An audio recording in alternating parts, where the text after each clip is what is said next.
Sa bagong Pilipinas, bawat buhay ay mahalaga.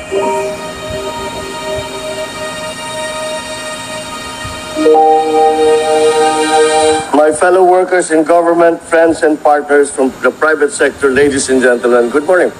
Tayo po ay naririto kasama ang kagawaran ng kalusugan upang ibigay ang 28 bagong Pilipinas mobile clinic sa iba't ibang probinsya ng Mindanao.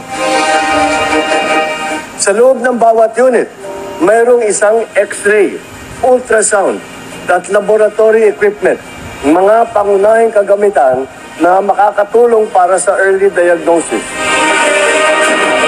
Si Lisa ay meron siyang proyekto na tinatawag Lab for All. Yun ang nagdadala ng ganitong klase. Meron silang truck, bus, at dinadala nila sa bawat probinsya.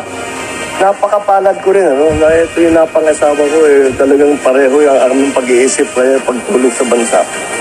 Kapagalitan naman ako mamaya na. Ba't ko raw siya laging binabanggit?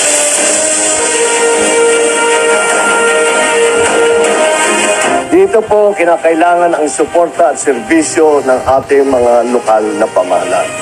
Kayo po ang tulay ng sambayanang Pilipino at national government para magtagumpay ang programang ito. Dahil sa bawat mobile clinic, ang dala natin ay higit pa sa medical na serbisyo.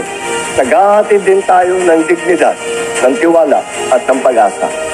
Pag-asa na sa kabila ng hirap na dulot ng malalayong lugar, maaabot sila ng pamahalaan. At sa ating mga kababayan sa Gidas, ito ay para sa inyo, para sa bawat Pilipino, sa bawat barangay, sa bawat isla na nag-aantay ng tulong. Ang kalusugan ay karapatan, hindi pribilehyo. At sa bawat pag-usad ng mobile clinic, tinitiyak natin dama ito ng bawat Pilipino. Malinaw ang ating layunin. Bawat Pilipino ramdam ang kalusugan.